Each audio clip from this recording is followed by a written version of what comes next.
Se kosovarët janë merak në duhan e që derivatet janë produktet i rëndësishëm dhe i përdorur nga ta, kjo dëshmohet nga viti në vit. E gjithë kjo nënkuptohet edhe më qartë për faktin se në vitin që kemi lënë pas, miliona euro janë paguar vetëm për duhan dhe naftë si produkte të importuara në Republikën e Kosovës.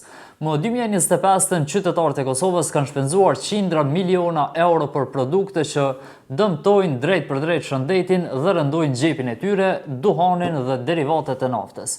Vetëm nga importi i duhanit shifrat janë alarmante. Le të shohim bashkë faktet. Sipas dhënave zyrtare të doganës së Kosovës gjatë vitit 2024 në vend janë futur mbi 4.542.000 kg produkte të duhanit me vlerë mbi 137 milion euro. Por në vitin 2025 kjo shifër ka shpërthyer. Sasia importuar ka arritur në mbi 4.831.000 kg, ndërsa vlera financiare ka kaluar 289 milion euro.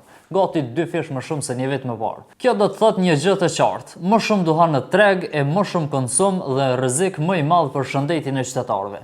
Pjesën më të madhe të këtij importi vazhdojnë ta zënë cigaret që përmbajnë duhan për mbi 145 milion euro për gjatë vitit 2025.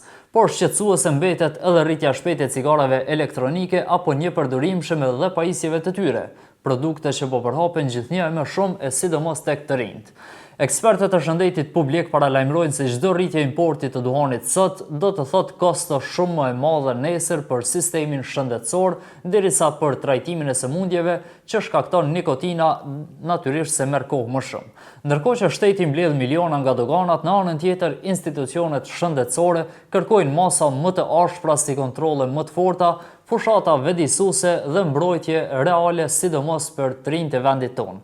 Por duhani nuk është i vetmi sektor ku qytetarët po paguajnë shtrenjtë.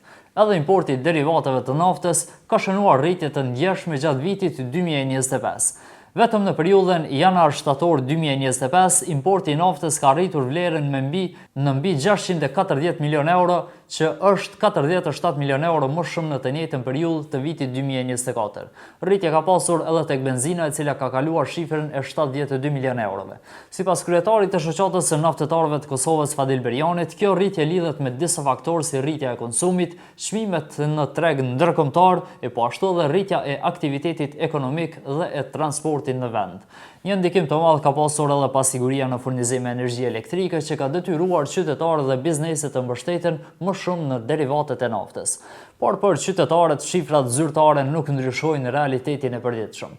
Ata vazhdojnë të përballen me çmime të larta, shpesh edhe me rritje të papritura që rëndojnë buxhetin familjar dhe po ashtu rrisin pakënaqësinë. Rritjet e çmimeve përgjatë këtij viti pati vazhdimisht edhe në derivate, produkte këto të importuara me shifra milionëshe vetëm brenda 12 muajve.